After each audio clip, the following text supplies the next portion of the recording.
Hey everyone, Geoffrey here. Today I have Damian Hall, and Damian joined my program in March of 2022. And I think this will be a good interview for you guys because his situation was pretty hopeless, and he had many tests and a lot of resistance in the beginning. And he actually had this very humbling moment, you would say, where he thought he was doing the work, and then he relapsed.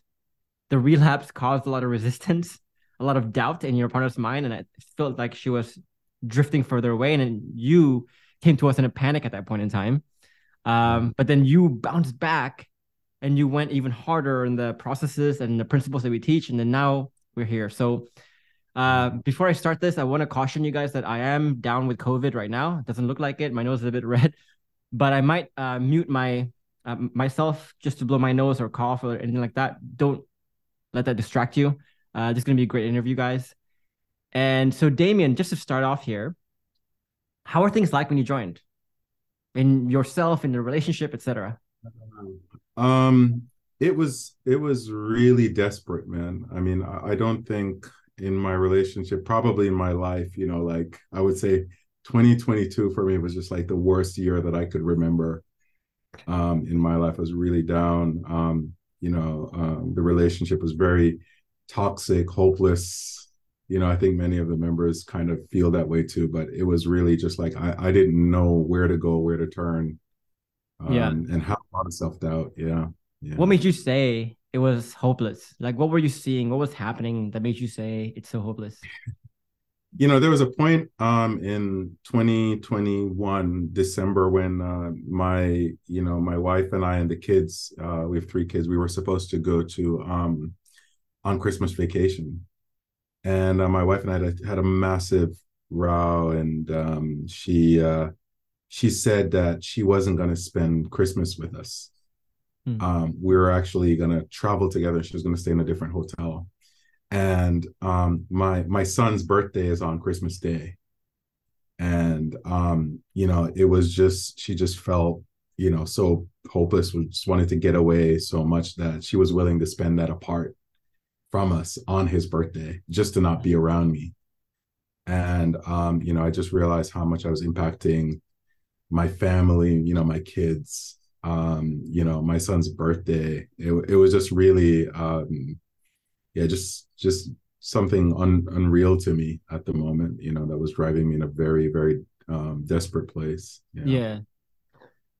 You know, I think that moment, that big moment during Christmas was a big wake up call. But I think usually when your wife has gone to the point where she feels so hopeless like that, Yeah. that's not when it starts. It started a long Right. time Right. ago. Right. Looking back, 2020 vision, doing a post mortem here, what do you think? Yeah. Well, not post mortem because your relationship didn't die, but like an Yeah. investigation. Right. What do you think was? When do you think she started feeling that despair, that hopelessness? Oh man. um you know uh she in just before I joined the program, she we had a couples counseling, and in the couples counseling she was really quiet. And the counselor encouraged her to speak up, and that's when I got the "I don't love you anymore." I don't feel that. And when I heard it, it was almost like it wasn't a surprise. It was just like a culmination of everything that had gone on for years. And if I'd really think back, it had been years. I mean, we've been married, 13 years at the time. But I would say we've been having problems from really day one. Mm, But I think definitely after my third son was born, so back in like 2013 or mm, so, is really when the toxicity started. She started pulling away.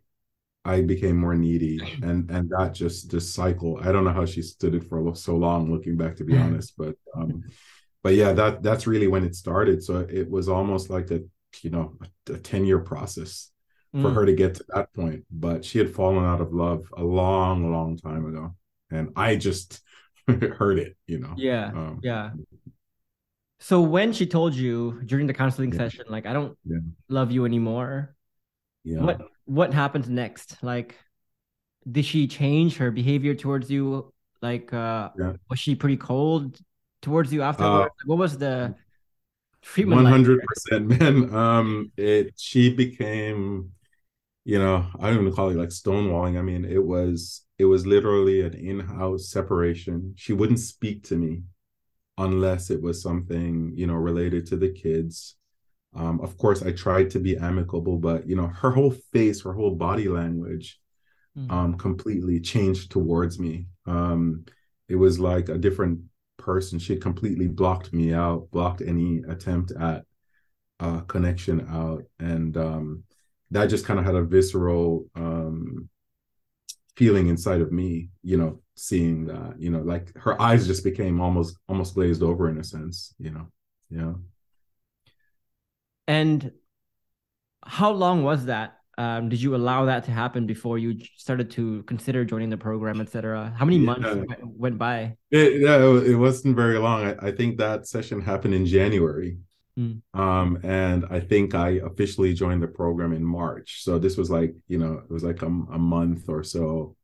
Yeah. And then, I'd started, looking at, watching the YouTube videos, etc. And then, but yeah, no, it was like a month or a month and a half between that moment and me realizing like, I was really at rock bottom. Yeah. Yeah. I needed to do something. Yeah. Did you, in that month and a half, did you try to do it yourself at that point in time? Yeah, 100%. I went all, like everybody does. I went on the internet.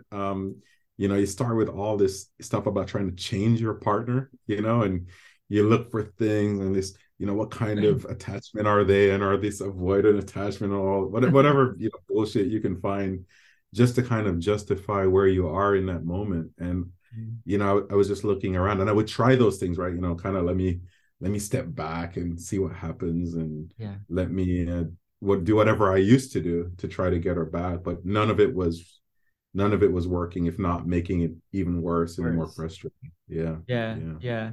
And I do talk about this in a lot of my YouTube videos, how a lot of other videos and other coaches, they're really good at diagnosing your problems. It's like, but then if you think about it, the diagnosis is always about their partner, not about themselves, really. Right. And so it leaves you with this choice of like, okay, I either leave or I wait for my partner to make changes.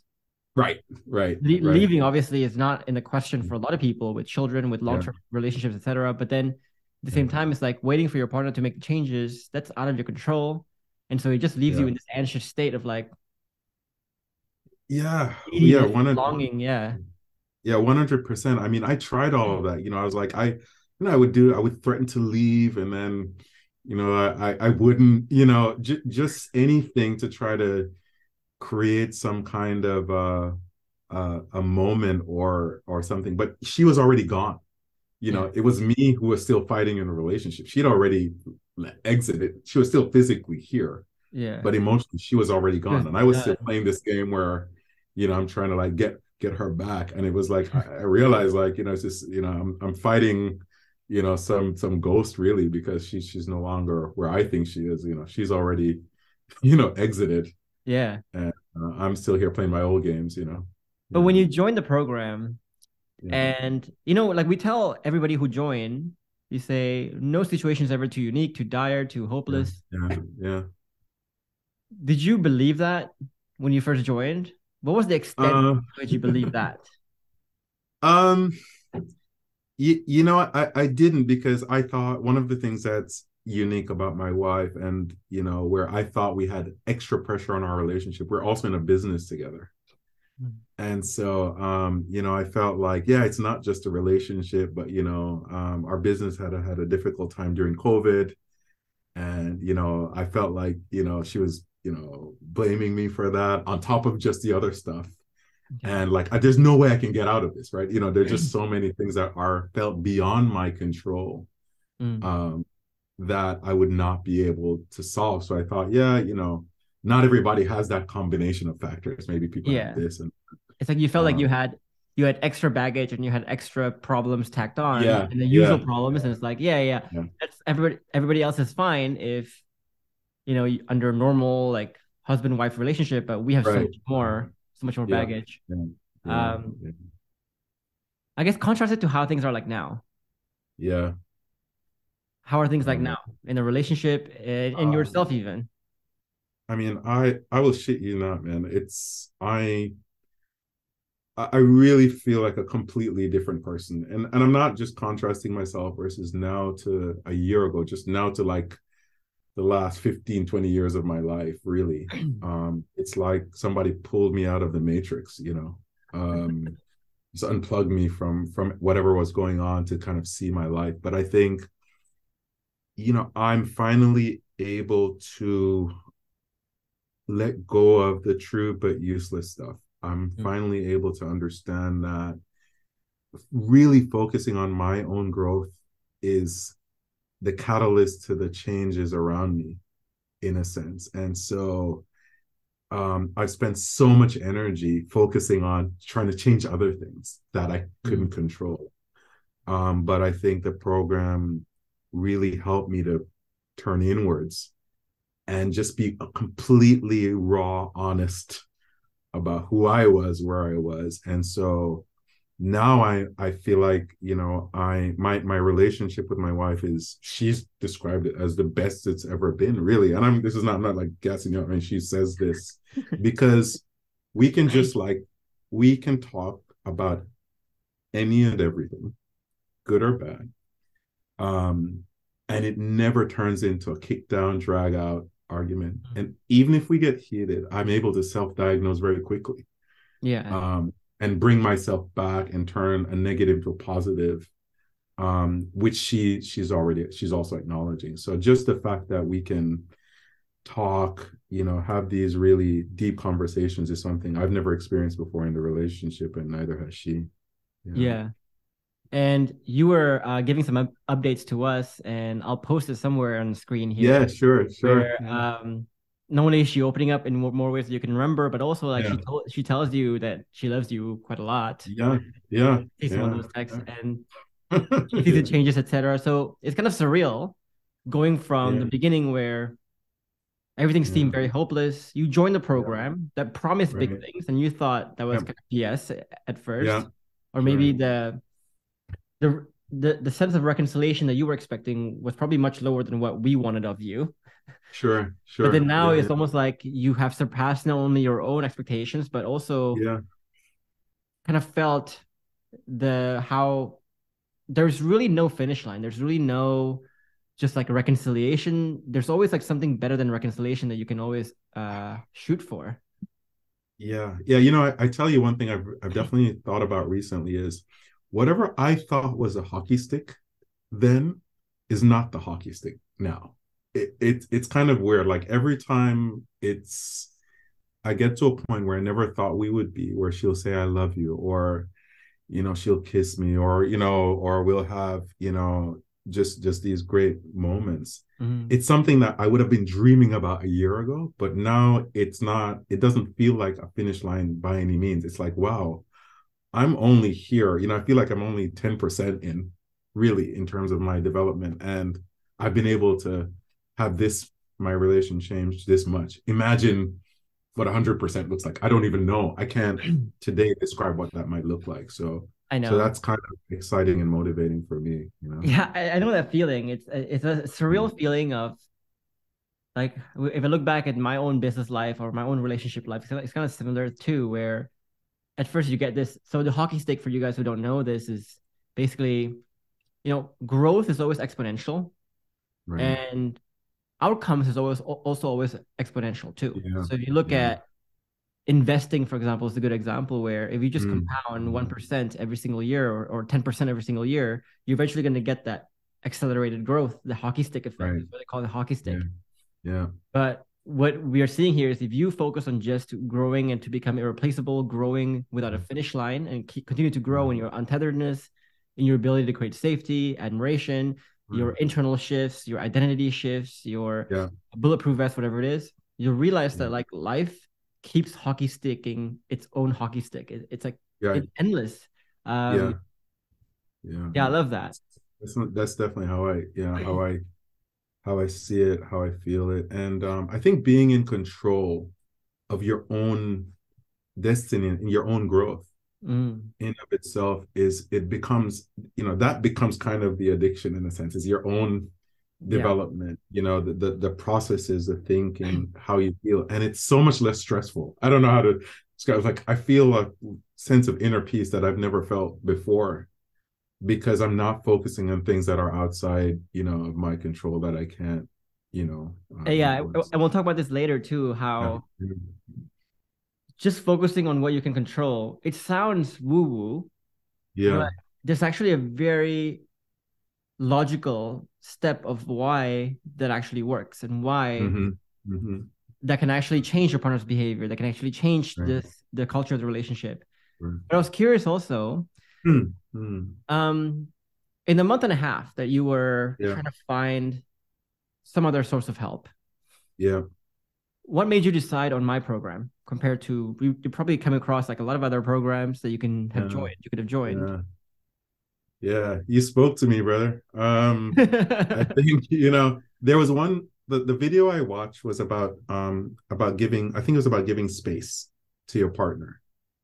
And I think it was this, I think within that, it was really about it. It gave me a sense of that there was something I could do within my own realm, within my control, to allow my partner the time, or to do what she needed to do, right? And so it was the first video I came across where it was like, okay, Damian, there's something that you can do for yourself in this moment that is not about trying to change somebody else. It was something that gave me a sense of that I could put my effort into something that was, gave me a sense of, I would say obviously hope, but I think something that I could do.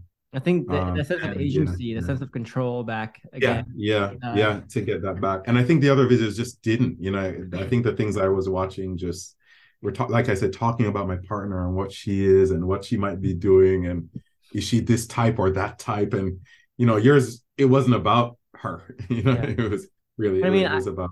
I give credit to those videos. It's fun to watch that. It's fun to watch it because it's just, there's low effort on your side.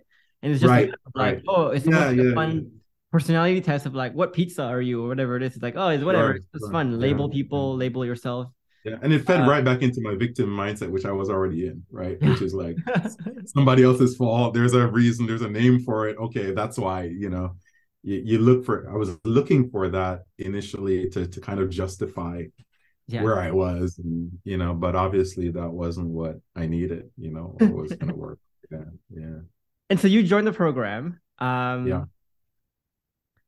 What was when you first joined? There's often this culture shock for a lot of people, I think, because the way I describe this culture shock is almost like, I think when people first join, they think that their foundations is pretty solid as a human being, as a person, and they just need to fix some of the quirks here and there, tactically speaking, and it'll be fine.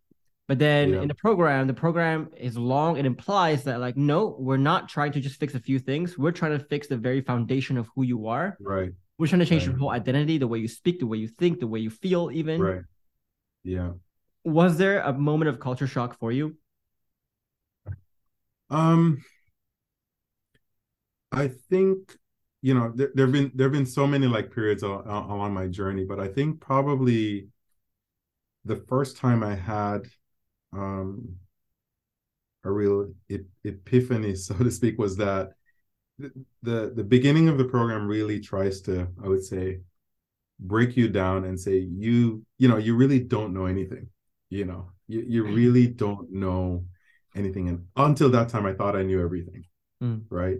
And I think when we started getting into the disguises of desire and understanding things around the victim mindset, and and how that was really impacting me, that moment for me, I think probably when I had to do my first, of course I had my first coaching call with you, and I got my requisite slaps in the face as well. But I think that the first part was when I had to do my first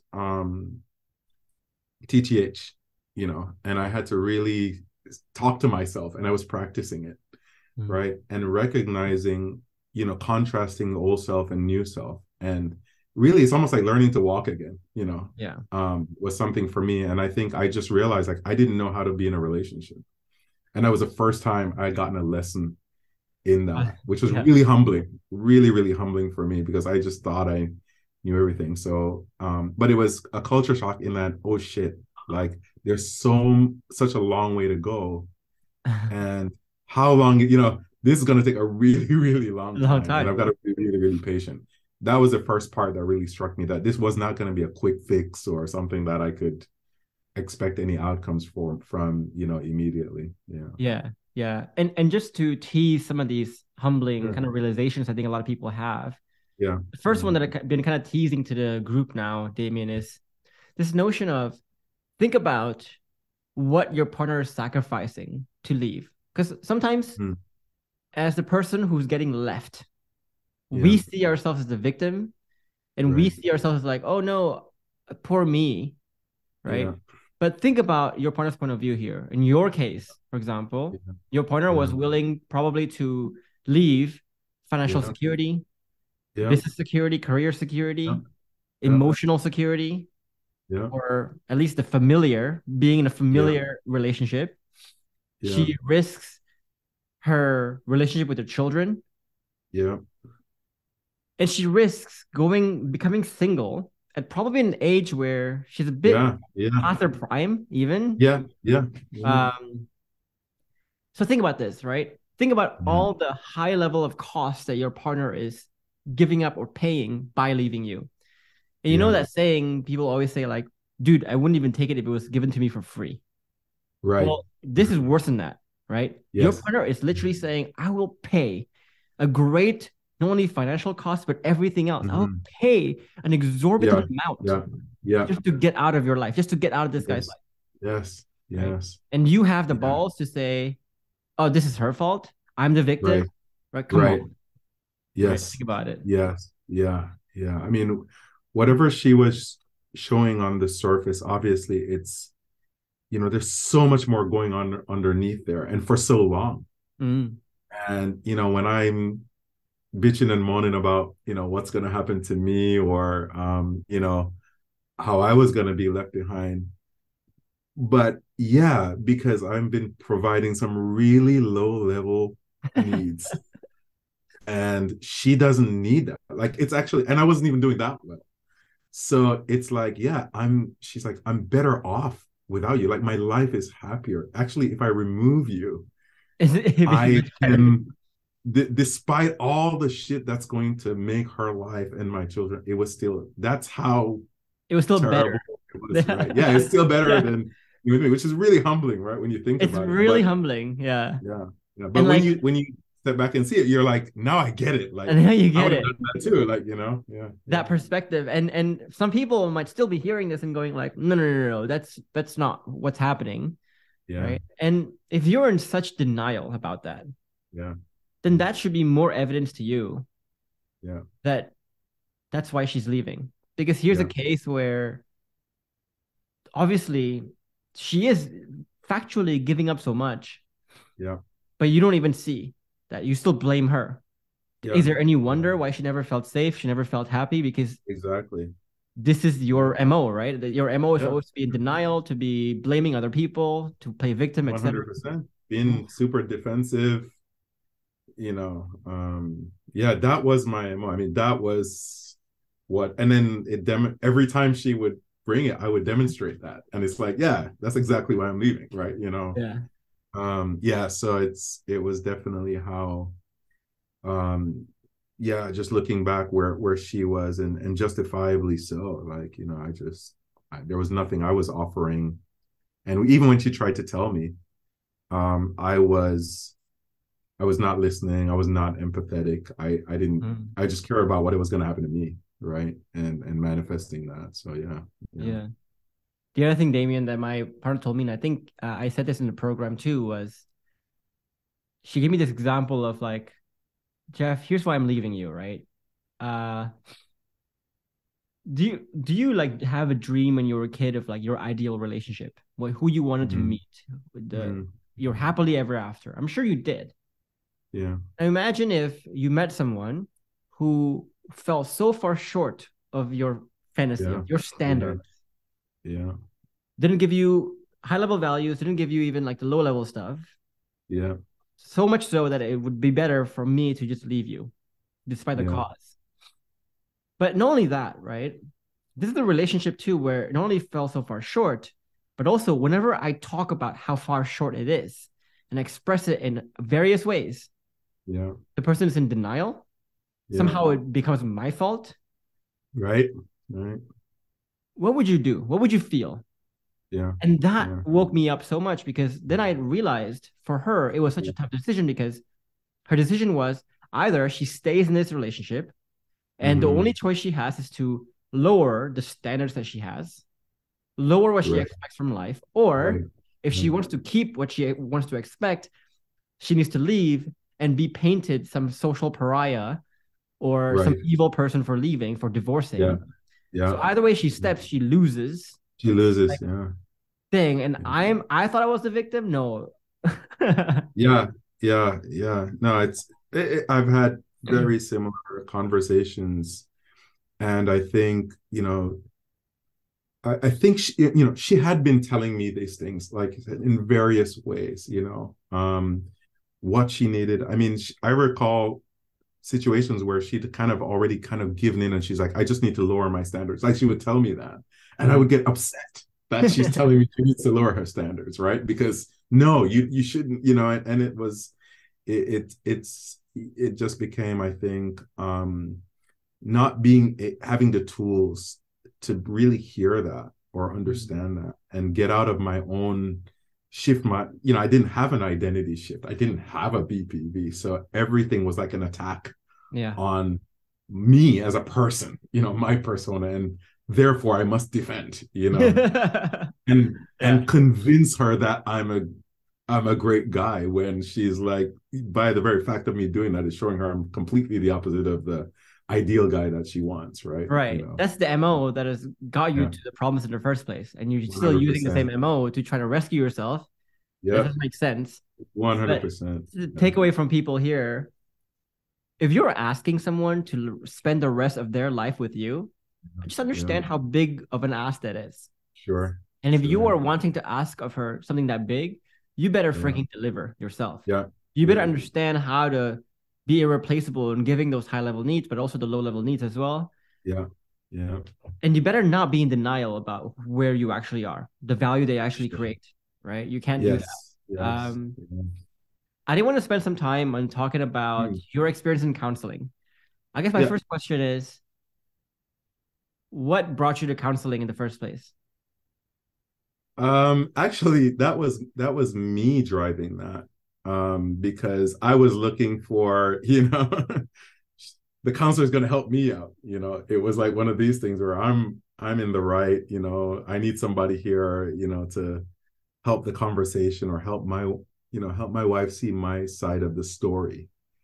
And it was actually, in our case, the counselor who suggested that we stop counseling, to be honest, because my wife she didn't even want to do counseling anymore. She wanted to go off on her own. And, the counselor suggested that we do more like kind of individual therapy. And that was also around the time when I joined the program because I realized I needed something more than that. A counselor therapist was there to probably help me with some of my, maybe the things that help me have the paradigms that I have, but it wasn't there to help me understand how to really grow my intrinsic value in a sense, right? Or build my capability to be in a relationship. That was a very different. It supported me in a sense, but that was more individual. I think as couples counseling was very short because that was just another tool. A manipulative tool I was using to try to get us back to me. Yeah. Did you feel like so? I tell this to a lot of the people who come in. I say, what you need is not iteration. What you need is a revolution on how you think today, etc. And I think Yeah. if you go to a lot of like other coaches, if you go to a lot of therapy or counseling, very few people actually dare to give you that revolutionary thing. Yeah. So if you look at how my therapy sessions or my counseling sessions work, it's more like express yourself. Yeah. And slowly, as we express ourselves, we'll begin to Yeah. understand the full Yeah. puzzle pieces here. Yeah. But to me, looking back now, that's more like I'm still using the same thinking to Mm, figure out what I want to express. mm, mm, So, mm. yes, Yeah. eventually I'm going to get some puzzle pieces to put together, Yeah. but those puzzle Yeah. pieces are all the old puzzle pieces. Like Right. you're not Right. telling me how I'm thinking about this in the wrong way. You're not telling Sure. me, Right. Right. Yeah. yeah, Yeah. Exactly. Exactly. It was never a critique in a sense or a self-reflection of what I was doing wrong. If anything, it was hearing out some of my TBU, right? A lot of it. TBU And for you guys is true but useless. So it's true but useless. Yeah. Sorry. yeah. So True when but people like true say but some things or ask questions that yeah. are like, okay, Yeah. yeah, true, but it's useless because it doesn't actually change what you need to do. Change any. Yeah. Yeah. Yeah. So in the program, it was really, I brought in, it's funny, I brought into my therapist, she'd be like, wow, you're doing like really well, because it was about a real identity shift. Like I was not trying to be the person I was anymore. Like talking about that, it wasn't helpful because I needed to become someone different. Like you said, I think that you need to become a different person to have a very different outcome. And I had to really the counseling didn't help me to let that go. The program did, in a sense, to kind of really make that break between my old self and who the new self was going to be. Yeah. And so that was the revolution I needed to, it's Damian 2.0 here, and that was kind of like where I was. And my counseling sessions now, even if I do have them, are a lot very different. I'm the one leading the conversation in a sense, right, to kind of reinforce the things I've learned. Reinforce, yeah, but not to, it's more along that lines. Or it's not to create the lessons, it's to like no just talk about the lessons and go like, okay, let me program this even further. Let me just have an exactly. Yeah, that's exactly how I'm using it now. Yeah. So the key difference that I think also that this sometimes keeps me awake at night because again, it's so hard to give people what they actually need, which is that when people just join the program, we instantly gave them a dose of like reality. We instantly gave them a dose of very uncomfortable truths about their situation, their relationship. Yeah. And it's not often what they want to hear. It's often very So you talked about how I gave you a lot of tough love, a lot of slaps in the face kind of thing. Yeah. Was that hard for you to take in the beginning? Or did you kind of like accustom yourself to that and go like, you know what, let me embrace this from the very beginning? Like, oh man, I hated it. I hated it. I'll be honest, like I just felt like I was like, man, because I was looking for, you're early in the program, I was still looking for a quick fix or somebody to kind of back me up or tell me, if I'm on the right track, maybe I'll get this done faster. It was that kind of thing. And I think that I recognize now that even back then, for a long time, I was still looking at the outcome, right? I was still trying to get something that wasn't necessarily in my control through hunting or whatever. And to be told like, hey, Damian, fuck that, man. Like you need to, this is about you. This is about your actions. This is about what you're doing is harsh, right? Because you want to still think something, right? Yeah. And I think it's hard when people tell you no, you don't know something, especially as a guy, you have this ego thing. So, but eventually, and I think through the Facebook group or whatever, and people kind of give you that reality too, is you lose that ego, right? And you rebuild. And I think that's just so fundamental to let go of that. Like it's hard as hell because you've just been holding on to that forever. But when you let that go, that's when I think I really started to learn. Like I really started to feel my own identity shift. When I put that guy on the shelf and said, all right, that's that dude. And he hasn't brought me anything really good. So let's try something different. Yeah. And I think for me, like if I see things from my client's point of view, there's actually three stages, I guess, of reality checks, of wake up calls that I try to give. Number one is when you first join, again, you think my foundations is fine. I just need to fix the small tactical things. But then I'm telling you, nope, you need to fix your whole foundations. And I think that's very jarring for a lot of people. It's almost like, imagine if I were to hire like a business coach. And I go to this business coach thinking, you know what? My whole business is fine. Like the whole model of it is fine. I just need to fix a few like tactical things. I'll be okay. But then the coach tells you like, dude, you need to fix everything. Like you need to undo everything that you have built. You think you know, and you need to rebuild it from scratch. That can be very daunting because now it becomes, like you said, like no longer a couple of week journey. This now becomes a year-long, 2-year-long journey. And you're like, oh my God, what did I sign up for? That's the first. Your identity is wrapped up in that too, so you take it personally. Well, right? Yeah. So then once you get over that hurdle and you let go of your ego to say like, okay, let me accept the fact that like I need to change this much.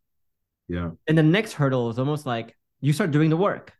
But then when you do the work and you show your work to the coaches, in me, for example, and I say to you, this is the highest level work you do, right? Like this is your idea of the frameworks. This is your idea of being bulletproof.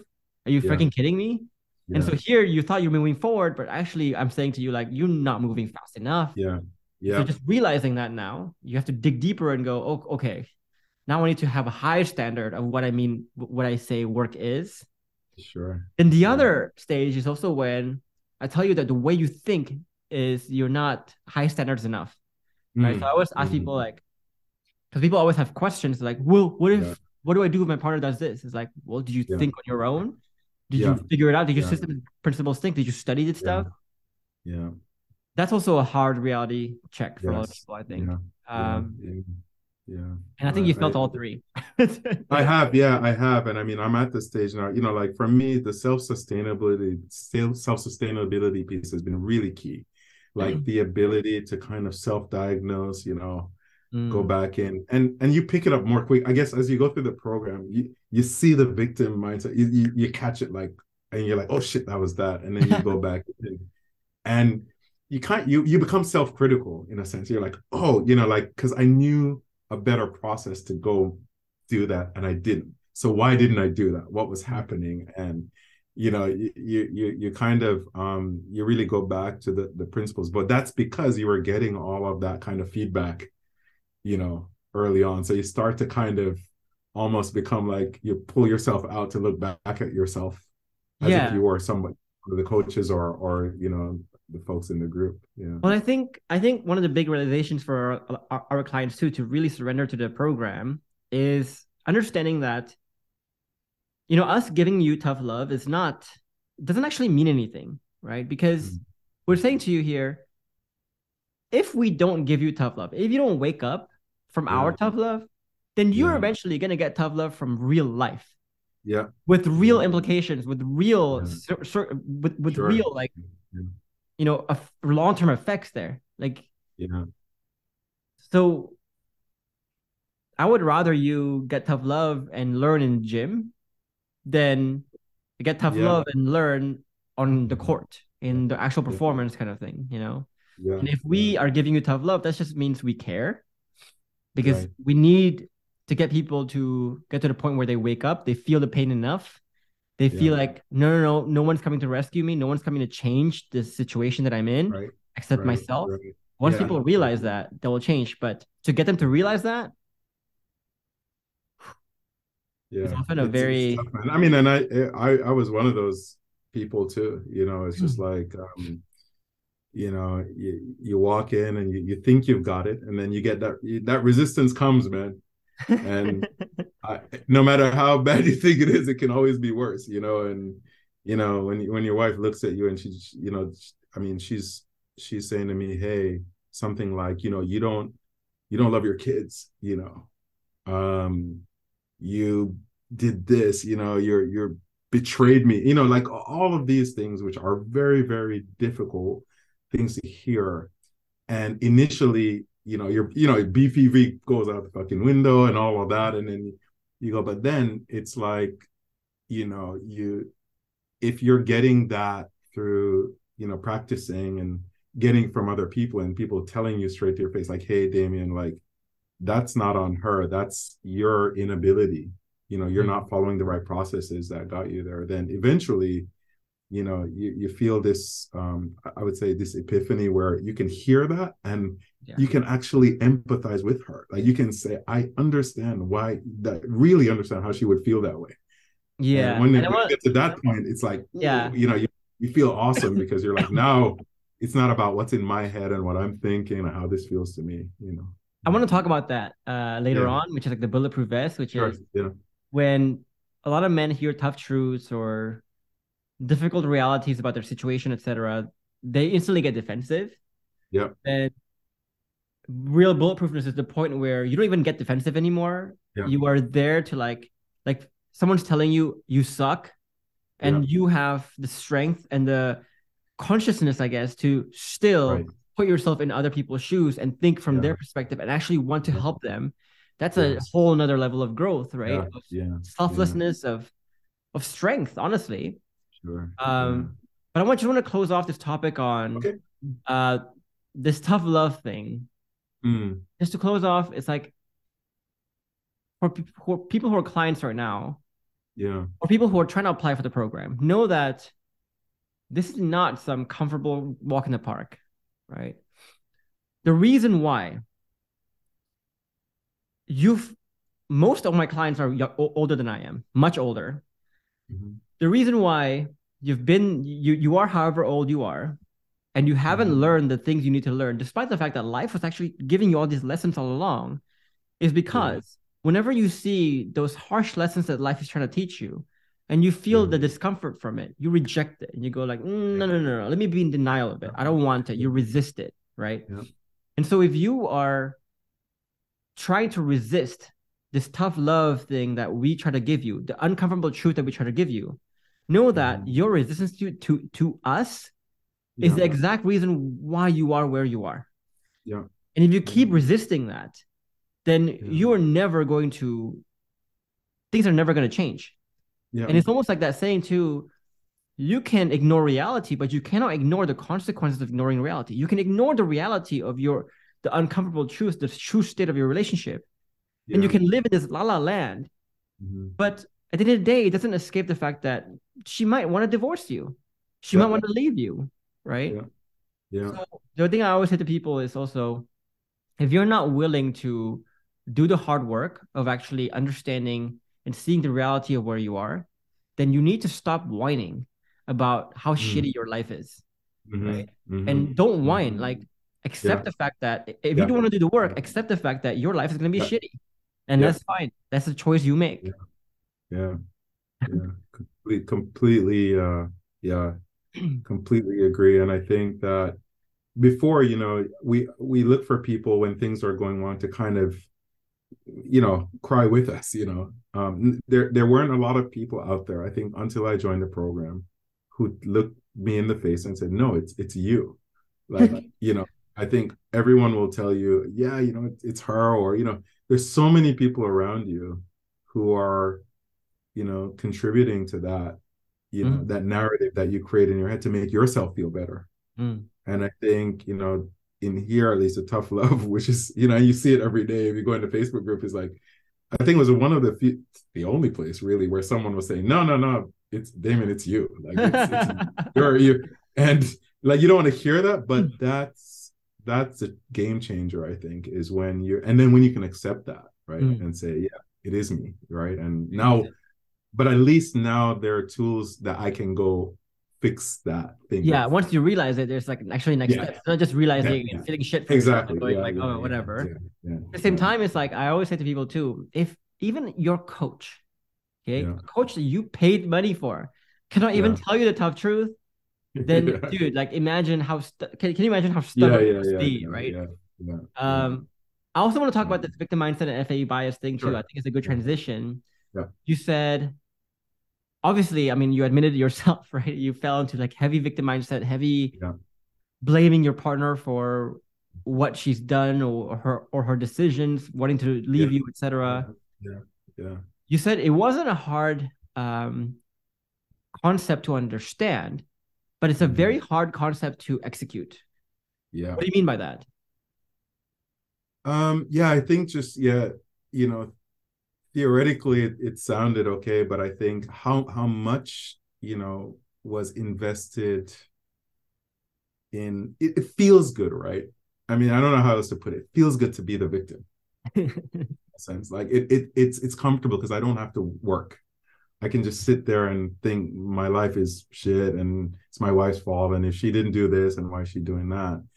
And and then, like I said, there's a lot of people around you who are probably there to kind of feed into that and give you what you need. And it's good to sit in my room and cry and all of that. And so, but I know that doing that is not getting me anywhere. So, in other words, logically, I know that being that way, sitting in my room or, you know, just feeling sorry for myself has never ever changed my relationship. If anything, it's been like manipulative, right? And made my wife come to me, but not for because she wanted to, because she felt sorry for me, or she's worried I would do something if I didn't, you know.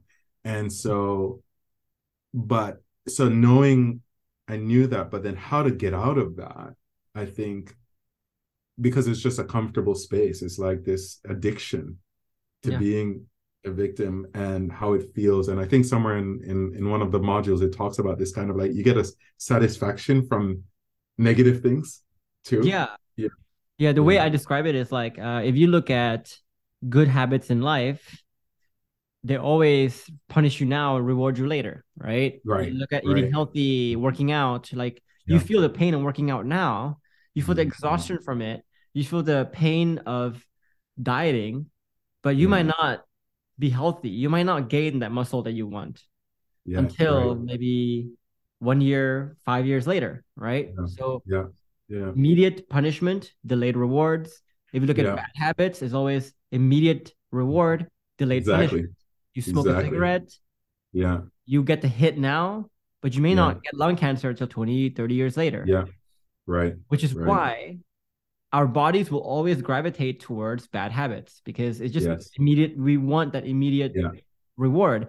So if you look at playing victim, it's kind of like that, right? Where you get the satisfaction from doing bad things. Like playing victim, blaming your partner, etc., and absolving yourself of any work.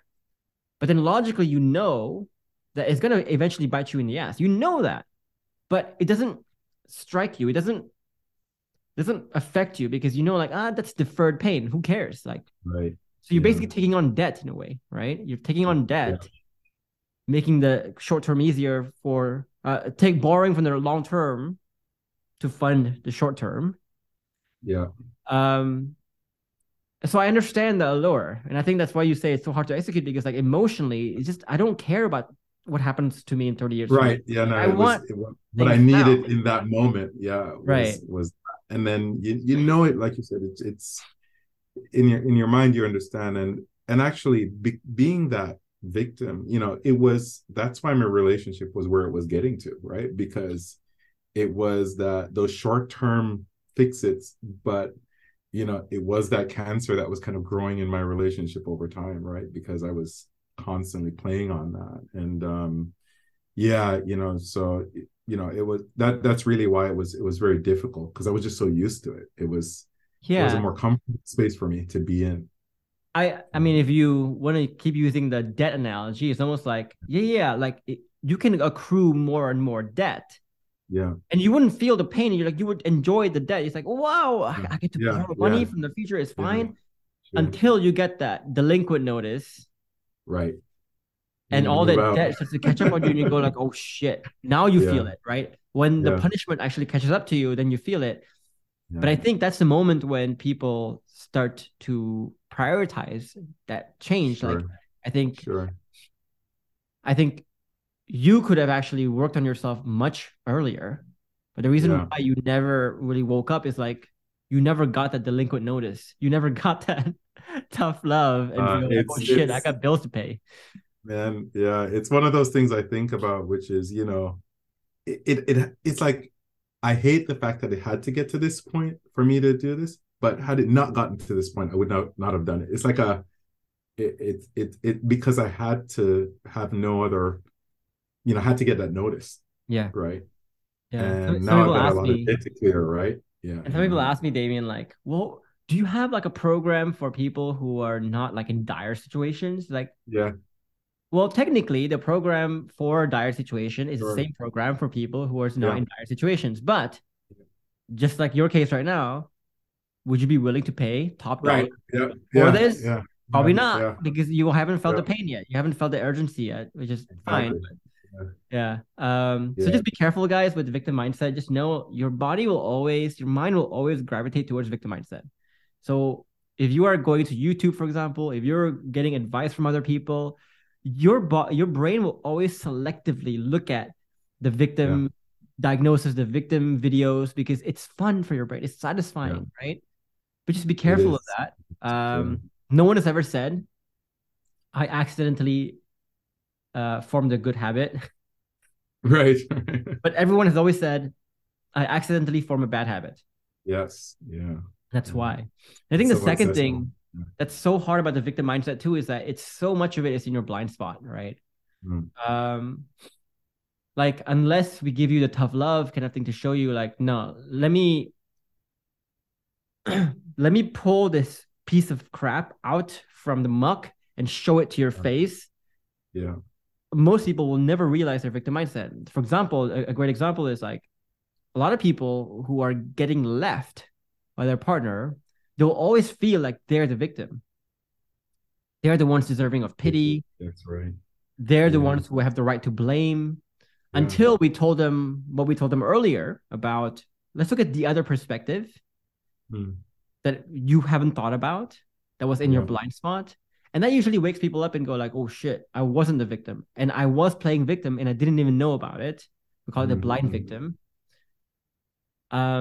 How did you like what was besides the tough love, like what was the points in your journey where you were able to get out and continuously get out of the blind victim illusion? Because I'm sure even now you're still finding new ways that you're playing Yeah. victim. It's such a Sure. insidious Sure. thing. Yeah. What's your protocol? I think one thing that was really helpful for me was, I really tried very hard to stick to the daily practice. I still do them very religiously. And um I as I kept doing that and kind of was catching myself in those disguises of desire, right? Or picking up where I may have FAE bias, not even necessarily in a particular conversation, but reflecting on one. It kind of gave me a bit of like a library to kind of go back to see where I was doing it. So maybe in the moment, initially, it was a little difficult to catch. So I was a lot more conscious of it in when I would go into conversations. So I'd be like, okay, there may be some resistance here, there may be some, tough truths, but and it's likely that I will want to be the victim here, right? And so that's when I started to kind of catch myself or recognize or prepare myself in advance. It was a bit probably more willpower in the beginning, right, to go do that. But I just think over time, it's kind of like building a muscle almost, which is to say, okay, here it is. And it's still there today. Like there's still triggers and I go back and I'll be like, oh, okay, I found myself blaming a situation or person. And I'll be like, okay, but and then I'll quickly realize I created that. Like if I hadn't done that, this person wouldn't be responding this way. And at least I can go back and apologize or have another conversation and bring it back to where I am. But I think that the change for me was gradual. But I think as I untethered as well, right? And really focus more on untethering, focusing less on the outcome of each conversation and what it was going to be like, then I found myself getting, let's say, less defensive in conversations. And so there was less opportunities for me to feel like a victim in a sense, because the conversations weren't going in a negative place. Yeah, right. Yeah. I think you mentioned something very interesting, which is that muscle of not playing victim. Sorry, I'm getting some itch in my nose here. trying to get rid of it. No worries. Yeah. The muscle. I think the muscle for me is the muscle of being comfortable in discomfort, because not playing victim. If you want to get out of the victim mindset, you have to constantly think in a very self-critical, antithetic way, right? You cannot. So, for example, well, a lot of people, safety, the lack of safety, lies in a lot of people's blind spots. That's why a lot of people come to me and they say like, "Oh, this came out of the blue. Like her desire for divorce is like surprising to me." It's like, well. How did you not? How was something so obvious in your blind spot for so long? Because you probably were asking the wrong questions. You're probably asking like how you were doing awesome, how things in the relationship was going great. And so if you ask those kind of questions, you're going to find answers that support it, most likely. And so that's why like your partner was so unhappy, but you never asked yourself if she was unhappy. You never found that answer. It stays in your blind spot. Really critical thinkers and great thinkers, they're always very antithetic, and they're always asking like, okay, how am I not creating safety? How am I a bad husband, right? What are my flaws here? And so if you look at me work with a lot of my team members, I'm always asking like, okay, don't tell me what's good with my video. Tell me what's bad. Don't tell me what's good with me. Tell me what's bad with me. But asking that question is a very hard thing to do, because the answers you get will always be harsh. But if you don't do it, then you'll always be in a blind spot. And life is going to bite you in the ass anyway, in a harder way. Sure. So that muscle is like, how comfortable are you asking the questions of how you're not good? The antithetic questions, the bad questions, the tough questions to yourself, right? And I think if you look at like great kind of epiphanies in life, has always been bred out of this antithetic thinking. It's always asking someone like, how is this bad? Like for Steve Jobs to come up with the iPhone, he needs to ask, he cannot ask, how is phones today good? He needs to ask, how is it bad right now? And find the next thing. So get the habit, guys, right? It's like this whole 2 sections is all about understanding how to take tough love, understanding that ignoring reality does not mean that you can ignore the consequences of it, right?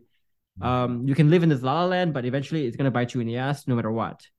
What we're saying is like, learn to be hard on yourself so life doesn't have to be hard on you. That's the best way I can put it. And I think, just as we were talking, the phrase I played over in my mind over and over again is really, victims never win. Like it was always there. And being the victim was me giving up control, right, to the universe, that something's going to fix this for me. Right. And that part was really, something I wrote a lot, I have in my journals. My mental map was just like, I would go back to that like every time, because it was just like, every time I sit here, I'm saying I don't have control. Like I can't do anything about my situation. And that didn't put me anywhere. So I it's just something that to keep working on, and finding those blind spots. You talked also about like how you felt when you joined the program, you felt super in control because you felt for the first time that saving the relationship, maybe even changing your partner's feelings towards you, attitude towards you, even behavior towards you, can actually start with you. There's this notion of like, it doesn't take two to tango. Right. When you joined the program, at what point in the program did you start to believe that? Did you start to believe like, okay, if I change myself and I become irreplaceable and I can change the culture of the relationship, the environment, that will change her behavior in a positive way. And I have that much power. Like, when did that conviction come in for you? I remember a very specific moment where there was a particularly just very she was very angry, she's like telling me just everything bad that she could have told me. It was like in one conversation.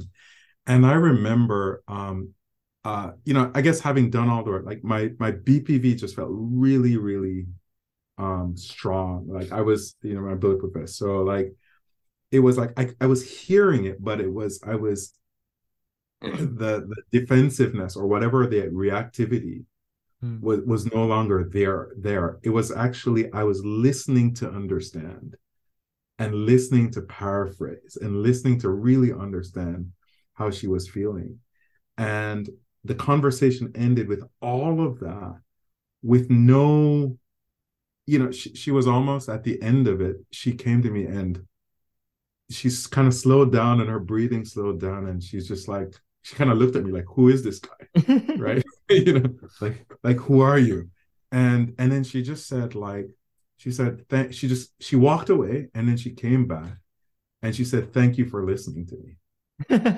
Like, that was the moment where I think, for me, that's where that really shifted, in terms of that when you saw like firsthand evidence that what you do actually affects the culture, affects your partner in a great way. Yeah.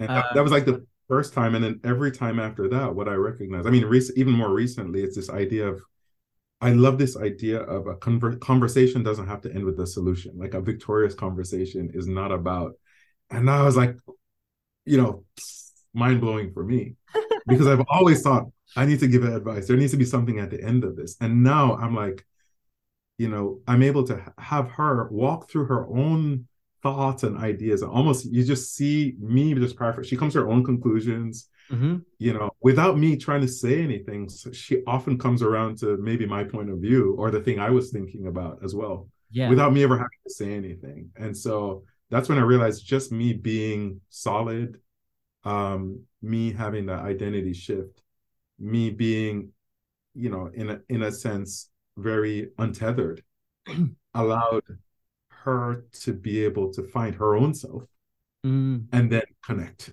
right? So that's what's been happening. I think there's two great takeaways for people here. One is, if you're seeing your partner is displaying a lot of like very toxic behaviors, etc., be very slow to think of that as like some character issue with her, some problem with her, but see that as you as a leader, you failed to create a good culture in a relationship, and that bad culture you created a lot of self-preservation that actually destroys their behavior. Because once you often, like every one of my clients, and I can put like a quote here of one of our clients, right?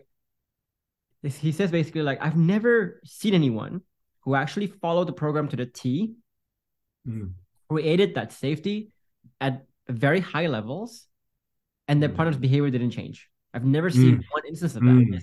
It's almost like impossible.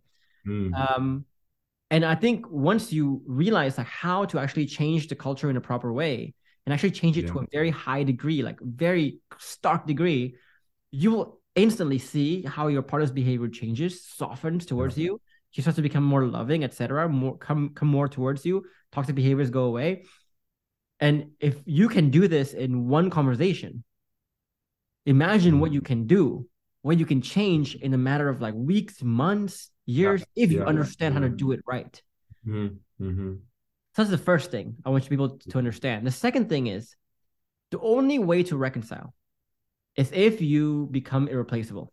If you become irreplaceable in terms of the way you create safety, admiration, alignment, and the only way you can be irreplaceable with that is you become irreplaceable with the frameworks, with the bulletproof vest, your self-esteem, your empathetic thinking, your untetheredness, like what Damian was saying. So if your partner is not running back to your arms, that should be clear indication to you that your changes are either not massive enough, they're not consistent enough, they're not the correct changes, right? Your idea of changes may be flawed here, because this program, and I always say this, should have 100% success rate.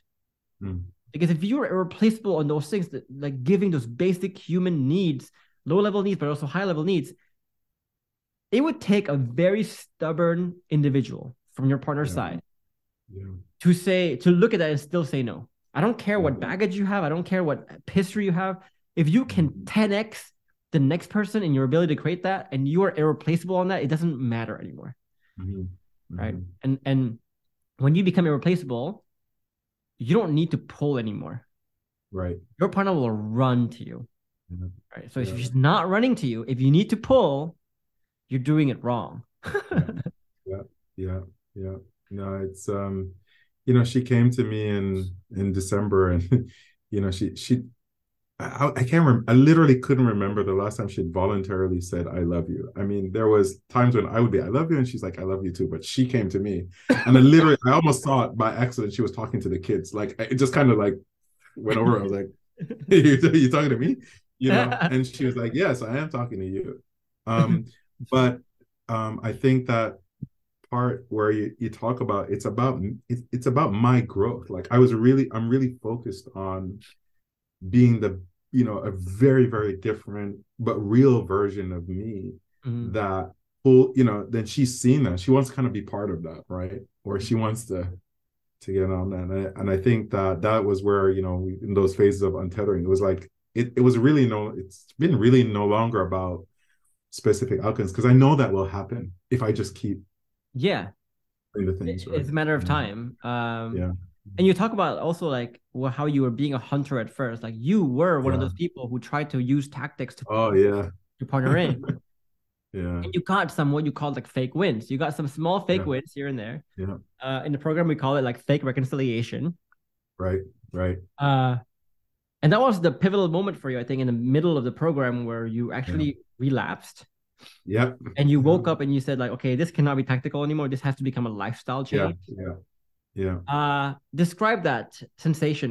Like describe that dip, that yeah, relapse that you felt, yeah, the dip in the relationship, and what woke you up, I guess, at the end of yeah, the day. yeah. I think I was making really good progress early on, and I think you guys can all look at my posts and see kind of where I was going, and then I was feeling good, and then but I hadn't done anything fundamental yet. I think in when I look back, it was really just kind of like doing the things I was supposed to do, but those real internal shifts and really starting to think about this as something not an outcome related process, but something that was intrinsic to me was not there. And then, there was one day where my bulletproof vest, probably wasn't there in the first, but just completely broke down. I was arguing something, and then she sent me a letter, and I think I posted it where, this is what 3-4 months into the program where she had never said it before. She's like, I want a divorce, I want to leave. And I'm like, oh my God. And then the feeling at that point is just total yeah, it was I wanted to give up, right? I wanted to just it's not working. There's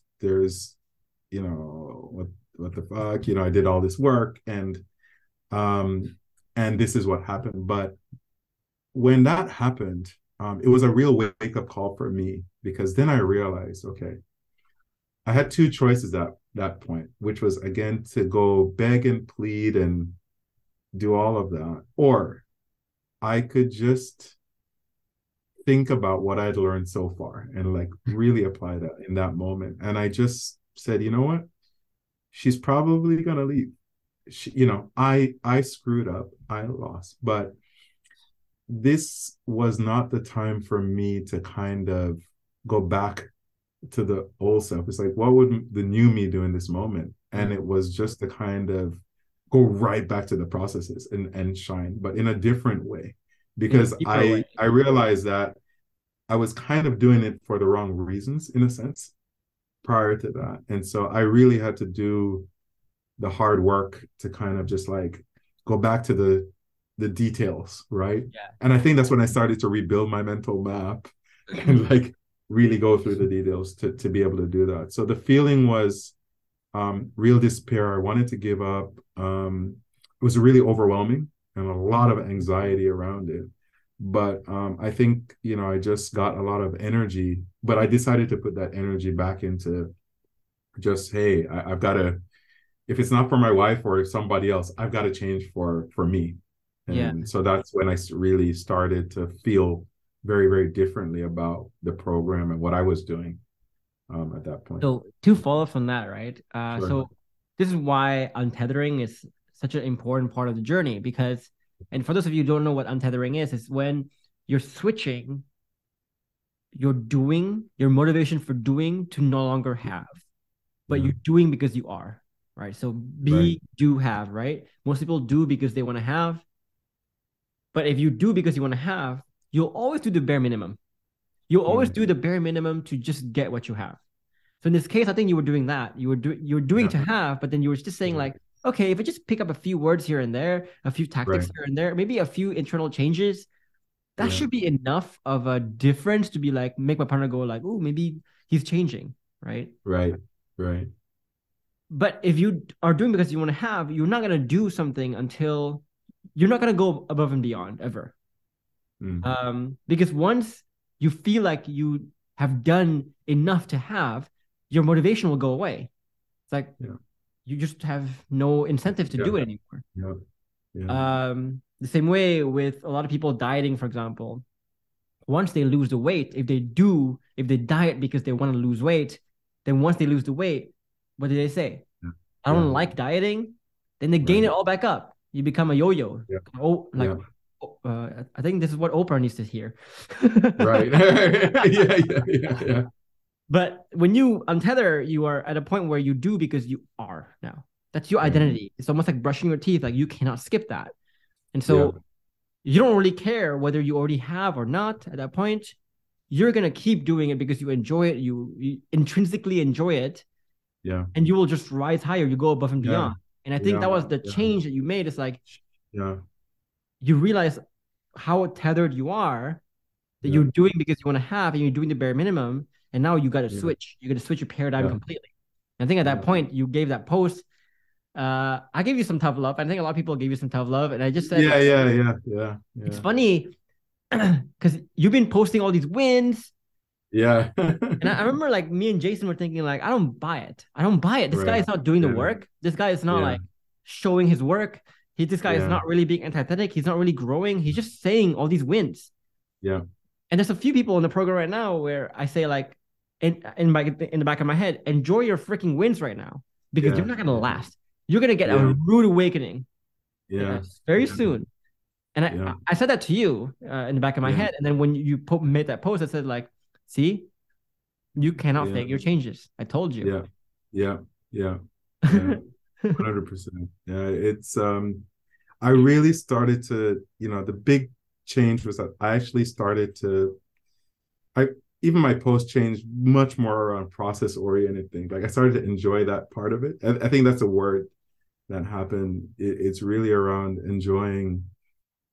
Yeah, it was enjoying the resistance. Like I would get it and I'm like, oh, okay, I got something here. I felt something different in me that shifted, and those were the kind of like process, the real wins, right? Like it was just how I reacted. It could have been something tough. It's probably not an outcome win by any means, but for me, it was, the outcome was more around the things I was doing or whether I was following something the right way or if I had a discovery after the fact. Yeah. When your partner told you that she wanted a divorce for the first time, like, Yeah. and she seemed very adamant the second time because, like, Yeah. what we always say to people is like, when you make the mistake the second time or the third time, Yeah. it's going to be much harder to get it back because the trust is going to be destroyed even more. What made you keep going? What made you stay? Because a lot of people at that point would give up. Yeah.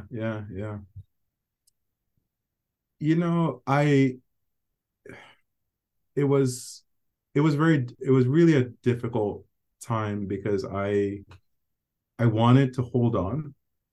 But what kept me going was, I think there were definitely some parts in the program, and I think it was there was a one post, and you gave me the feedback on that. I think it's one people refer to a lot, where it's she has to do this. She has to, resist. She has to do that to, that's something that she needs to do. And so by understanding that what she needed to, and this is her one life, right? Like she has to make these choices for herself. And in that moment, where was I going to be? Who was I going to be? And not to save my marriage or anything like that. But if this is what she really, really wanted, right? How was I going to empower that? I've fucked up all this time. So the one thing I could do right now, for her and for me, was actually to change who I was. And that could mean her going or leaving or deciding. But that was if there was a little bit of a gift I had left to give, was just to be like, okay, let me no longer try to do the shit I was doing. Let me really, really go hard on this in the real way, reset. So that's kind of why I changed. And it was more like, I didn't know what the outcome was going to be, but it didn't really matter anymore. It was just like I needed to shift something, permanently. The way I see this too is, and it's such a massive shame. So we had a client yesterday. We gave him like a very generous payment plan, and he seemed very desperate. He seemed very like he made a post on day one that says like, no more victim mindset, let's go. Right. And then 2 days later he quit. He's like, I'm done, I quit. Yeah. And I'm like, what a shame, because here's what happens, right? Your partner now needs to know, because you probably made a lot of promises, a lot of promise for change, a lot of charming things that you do, and she knows it's all a ruse. It's all just talk. Yeah. Her mistake is that she's been trusting you this whole time, and now she's saying, I don't want to trust it anymore. Yeah. So, and you would do the same. Like you would have the same level of scrutiny, I guess, for people where if someone tells you one thing but then does another many times, at some point you have to go like, I don't trust whatever you say anymore, whatever keywords. So now you're saying to her like, okay, I'm gonna, by joining the program, or by saying like, I want to join the program, or by saying I do not like where I am right now. By saying that, you're also implying that I want to do something about it. You're making a promise to yourself, to the world here, that you're going to do something about it. But your words don't mean much anymore. Yes. Partner now needs to see like, how can I believe this guy now? How can I believe this guy? And the only way she can believe is if she creates an environment where it's impossible now to fake your changes. Yeah. And the way I see this is almost like an experiment, right? Yeah. If you want, let's say, to create an experiment where you are observing what someone will do at their natural predisposition, what would you do? Would you tell them, here's what the experiment is about? Of course not. You would usually create an experiment within an experiment, meaning you would tell them to do one thing, tell them the test is over, the experiment is over, now go and mingle with the crowd. Yeah. And then while they're mingling with the crowd, when they think the test is over, that's when you actually observe them, because they think that's what they do when they think no one's watching, right? Right. Your partner's doing the exact same thing. If she tells you, if you do XYZ, I will come back, then that's like the experimenter telling the test, like, if you do XYZ, you'll get a good result in this experiment. Yeah. Well, she cannot tell the same way the experimenter cannot tell, like, is this because you want to get a good grade? Or is it because like this is what you would do anyway? I don't know. This is who you are. So a lot of people will ask like, well, if my partner tells me it's over, isn't it over? It's like, no, that's actually when it begins. That's actually what she's observing you the most. Just like in the experiment example. Yes. The other thing too is like, if let's say you say, the experimenter says like, oh, experiment is over, now go mingle, and you become this asshole and you start like being all needy, it's like, that tells me everything I need to know. But if they say to you the experiment is over and you still are your new self, they'll also tell people everything they need to know. So I always tell people like, when your partner tells you it's over, that's when it starts. And what you do right now will determine what she thinks about you, because this is part of the test right here. She needs to test you this way to really see who you are. What do you do when no one's watching you? And so when I see people quit because their partner made it hopeless for them, I'm like, that was a moment. but it's a shame, because like this guy, he didn't even get far enough to understand that point. He didn't even get through the introduction module. And he's like, I give up. It's like, only if you stuck around maybe 2 more days, you would have gotten it. It's okay. You keep perpetuating your own cycles. When you're tired of breaking bones, you come back. No doubt. Yeah, it's definitely coming back. Yeah. But yeah, that was when, I think it was, yeah, a real shift for me. And I think, I talked about the letter, and I got the right feedback, but I was already there, internally, that I needed to, this was the moment to kind of not react, not be the person I would have been Yeah. in the past, and just keep focused, stay focused. Good. And yeah, it's working out so far. Yeah. At that point, like, how much doubt came into your mind about, because you also said Yeah. what we're doing here is not working, and then I keep telling you, Yeah. like, no, my program should be 100%. Yeah. Yeah. Did you call, like, did you say in your mind, like, fucking bullshit, or No, I don't think I went that far. I think I went more into like, God, this takes a fucking long time. I went I see. I really went back to feeling like I became in the hunter mindset. I really went back to, like, I needed, quick fixes. And then, but I think, that was my initial reaction, is that, say the urgency illusion just popped up again, right? Like, oh, I need to fix this and all of that. So it was just like, and then what I'm like, why can't I farm? It's like that half court shot. It's like, oh, I'm running out of time. I gotta do the half court shot. I gotta do something. I gotta just Yeah, and try to do something magic, and there's no magic, right? It's just like hard work. But yeah, I was really yeah, that was really where I was at the time. And I didn't feel like quitting the program, but I had more self-doubt. It was my own, yeah, paradox of change. I was like, can I do this? Yeah, can you really deliver, right? Yeah, exactly. No, I get it. Yeah. Let's spend a minute about the internal shifts a bit. Yeah. That the importance of, like, the internal shift, the identity shifts. Yeah. Because I think that was a big turning point for you from phase one of your journey, when you're doing to have, and then the second part when you really deepen the internal shifts. Yeah. Why, in your words, like, why would you say the internal shift is so crucial? I just describe it like, you're trying to build a house, if you're trying to build a house, you really need to build it on a strong foundation.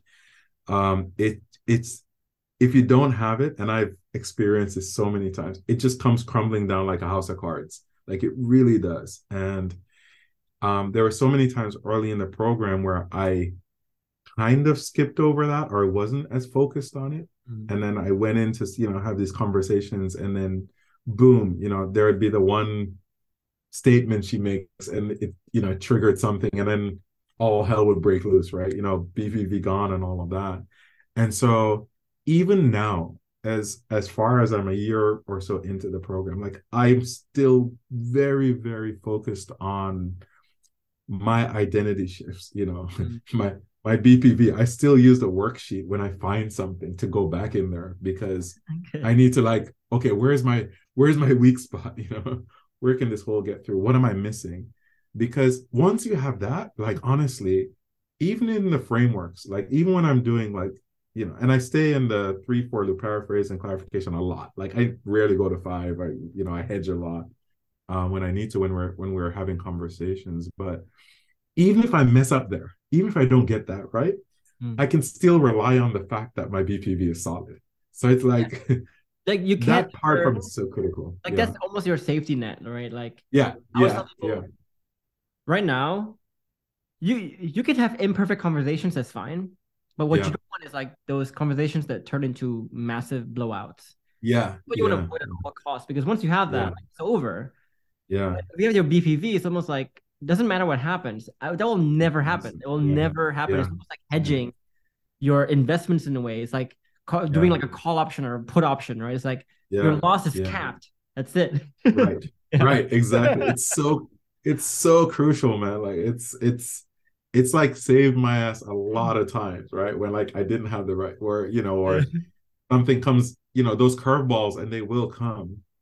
And I'm able to always catch them, just almost like intuitively now, because I have that foundation. So even if I don't have the right word or how to paraphrase or do a modification to the conversation in a moment, I buy myself time because I'm not reacting through my, my old self's not lurking around the corner trying to, jump into the conversation. Yeah. And here I'm going to speak to the people who haven't taken the program yet, because they don't understand what it means to be truly bulletproof. Sure. Yeah. Being bulletproof is about like just holding your emotions together. But that's what we call like the surviving approach. The imagery that I want people to have in their head is like surviving approach is almost like with more pressure you get pulled down eventually. You holding on for freaking dear life, right? You're like, oh, like it's getting harder. So some people will say, for example, well, I'm majority of the time I'm bulletproof, Jeff, like 99% of the time. But the only time I lost my bulletproof vest is when she says this or she says that. Well, then you are not bulletproof, because that means that you're just surviving, right? With enough pressure, you can still crumble. But thriving bulletproof, which is what we want, is when as you get pressure, you actually rise up even more. So people who are truly thriving will never say, I was bulletproof until this happens. Because by definition, that cannot happen, because the more pressure you get, the better you get, right? So in the moments when you don't need the bulletproof vest, you may be relaxing. But the moments you need it the most, you will shine, you will rise up, kind of thing. So again, like in that case, bulletproof vest should be 100%. There's no 99%. If you're 99, that means you're surviving. It has to be 100% or bust. Yeah. And the way we make it 100% is that we have to understand how emotions form. And once we understand how emotions form, we understand how to change it. And I have a video on this on YouTube on the difference between like the surviving approach, which is trying to change the emotions after it's formed, versus the thriving approach, which is changing your paradigms on how you see problems. So for example, like if you see your partner telling you that she wants divorce and telling you it's over, it's actually a good thing. It's actually when the test starts. Right. You're actually going to kind of do a chef's kiss, like, yes. Yeah. She tells me she doesn't love me anymore. That's my time to shine right now. It's fucking showtime right now. Well, if you're surviving, you're gonna be telling yourself all these things to go like, it's okay, it's gonna be okay, it's gonna be okay. Yeah, sure, you're gonna be okay, but then eventually you're gonna crumble, right? Yeah. That's a big difference that a lot of people don't understand. Yeah. And your partner can smell the lack of internal shifts from a mile away. Like she can, like even say if you say the right things in the perfect way, the perfect words. Yeah. It's that microtones, micro expressions that you cannot fake. Internal shifts. I think that's what you're talking about too, where she when you were making your initial changes, I think she can smell that fishiness, which is why 100%. She was resisting you even more. To see, like, I want to see what's behind the scenes. It was constant, and you kind of, as you go through the program and you look back at those moments, you really start to see them for what they were, in a sense, right? Like what was happening and how I was responding or being inconsistent. And then she's like, I got you, right? Like I knew it. I knew you were full of shit, and it's like, but yeah, I mean, that it's so evident. Like if you try to fake it, you'll get caught. Like there's no escaping it, really. Yeah. Last thing, I want to talk about the frameworks a bit and your experience with that. So people who don't understand what the frameworks are, is basically we have 7 frameworks in the program, and the 7 frameworks will guide basically 100% of your conversations. Most of our really advanced clients, they have this map in their head of like what the 7 frameworks are. And when they're faced with a conversation, they're just going and like, okay, I have 77 tools. I'm getting the stimuli, this project right now of the conversation. I'm going to use a combination of this tool first, then this tool, then this tool, then this tool. And I'm going to, and then you're free to kind of like pick your own colors of how you want to execute those 7 frameworks. But legit, this will take care of every single conversation you need. But I won't talk so much about what the frameworks are, but I want to talk about more of your journey to learning the frameworks. Because that to me is always the hardest part of the program, right? because we're trying to change fundamentally the way you speak. This is like changing the reflexive way your body, your mind has been trained to move, to reflexively respond to things. We're trying to change that. And we say like, no, use the frameworks instead. And you said it was hard, it was uncomfortable, it didn't click at first. Right. What was it for you that was so hard about it, you think? I think as you know, you're shifting that identity and into your new self. I think first I was uncomfortable with myself speaking like that, right? You know, and it's like learning. It's like learning anything new. You know, driving a car, riding a bike, whatever it may be. Like it doesn't feel. It feels strange. And so initially it was like, how am I going to have this conversation, and how am I going to sound natural having it, and is she going to question, you know, you have all these doubts in your mind about, can I even execute this? And I think, you know, that was my initial fear. And then how am I going to remember every single step in my head? And if I miss one, am I going to screw it up? You know, because it's not a script, but it's like you want to have that map in your mind. And so I think it was like initially kind of drinking water from a fire hose type of thing for me. But yeah, it was just like trying to not memorize, but understand the elements of each step. And then practicing that and executing that, which was hard. You know, initially for me, for sure. And I understand that, right? Because like if you look at mathematically speaking, you have 7 frameworks. Doesn't sound like a lot, but you know, if you look at the combinations you can create with the 7 frameworks, I think the mathematics is like 7 factorial, right? So 7 times 6 times 5 times 4. So that's a big combination. So I think for your brain to understand and be fluid in those 7 combinations is important. But it's also like learning a new language too, where at first you're very internally seeking, where you are like, whenever you talk to your partner, you're always very like in the head, where you're trying to figure out, okay, what am I supposed to say?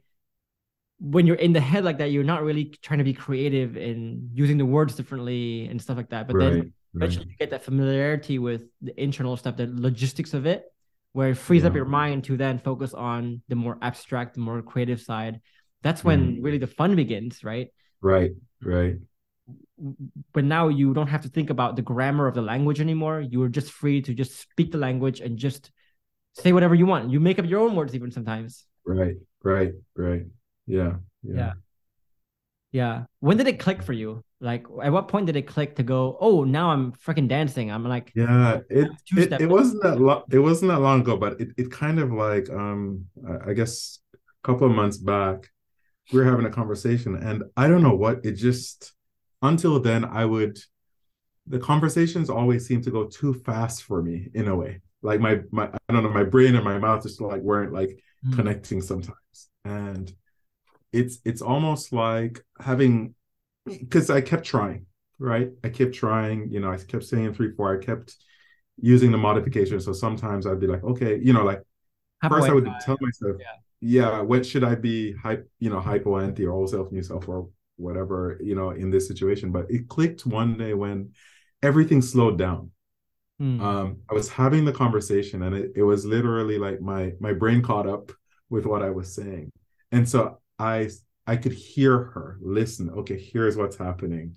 But it was happening automatically. I wasn't thinking about it. It was coming very naturally. And that actually made it really enjoyable, because I was looking for, I could tell which situation called for which modification, or just almost naturally, without me trying to permeate, perpetrate that much around it. So that was when I really felt the power of it.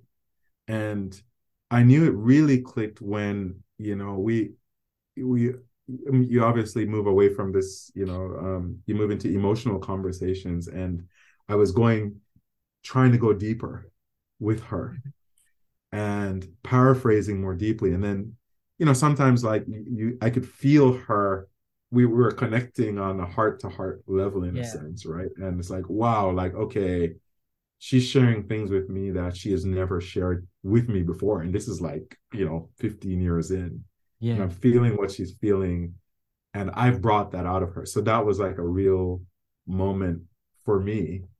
But it was just like, oh, okay, this is what you call dancing, right? I felt that. Okay, so before I didn't feel like I was dancing. I feel like I was stepping on people's feet, and I moves, but finally it just felt smooth. It felt natural. And I think it just comes with time and patience, and not being too critical on yourself when you don't, it's about the perfect Yeah.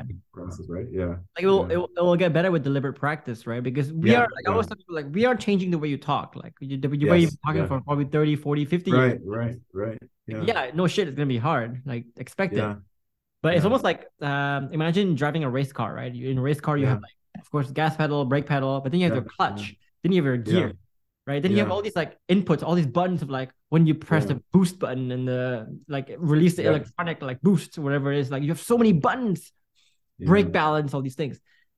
At first, when you're driving the car, you're not used to the controls yet. And so you're Yeah. figuring out you're actively figuring out what button should I press and when. Right. But Right. eventually you get so good at that that becomes Yeah. second nature to where now you literally feel like you're one with the car. As you're driving, you're not even thinking about things. You're just like moving things. You're just like, you are the car. Like you are the car, right? Yeah. Then eventually it Exactly. gets even further to where like you and not only the car is connected, but you are connected with the road and the track and what's going on around you. Mm-hmm. And you can feel like what's going on around you is like Yeah. you are just part of that matrix. You're part of Yeah. that same plane of reality. Yeah. It's the same thing in relationships, right? Yeah. At some point you drive that conversation and you're not even thinking about how you're driving it. You're not even thinking, you're just thinking about the conversation itself. Right. The race itself. Right. I don't know. It's a funny sensation, but Yeah. Yeah. They say a lot of the, athletes, like they say the game slows down for them, right? yeah, they're in the flow state. They're in the flow, they see it. And I think it just kind of one day you're like, oh, okay. Everything seems slow. You don't feel rushed. And the conversation is just really nice and smooth. But of course, there's lots of growing pains up to that point. But I think, but that's okay, right? Like that's why we practice, right? With you and the guys to kind of be ready for the game. Yeah. So. Yeah. Yeah. Damien, I think we're at time, but all right, man. That was such a fun conversation. I know Damien is in Japan. It's probably like 1 o'clock for you right now. Yeah. No, it's okay. It's you gotta get to sleep. It's been great. But anyway, guys. So before we close, we talked about a lot of things here, and we can go even deeper. Like we haven't talked about what the deeper things about what the frameworks are, what the internal shifts are, how to create the internal shifts, how to master the frameworks, etc. Self-esteem, we didn't talk about that. We didn't talk about empathetic thinking, really. There's so much we haven't talked about to create this concoction that allows you to change to become the irreplaceable human being, which is the only way to reconcile, really. So if you want to learn more about that and all the different layers of process that we have at a very high level, then join my masterclass. It's about an hour and a half long. At the end of the masterclass, I'll show you how to apply for the program if you're interested.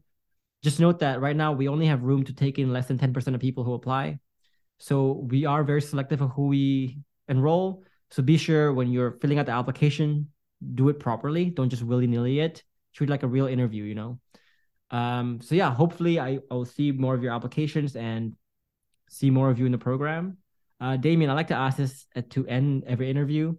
If you could, if you're standing in front of a version of yourself from March 2022, yeah, what would you say to that guy? Oh, I would say this is a no-brainer. Just stick it out. Just do exactly what he says. and great things will happen. Just kind of leave everything that you know behind. and just trust it. Yeah, I mean that's literally what I would tell myself. It would have made my life a lot easier, probably. Just trust it from the very beginning. Just trust, yeah, just let it go. Yeah. You know nothing, Damian. Just get on with it. Yeah. Oh my God. That was so fun. Damian, thank you so much for your time. Hope you guys enjoyed that and found value from that. Damian, get some sleep. I'll see you. Will do, man. Yeah, I hope you feel better. Yeah. All right, man. All right. Good night. Okay. Bye. Bye.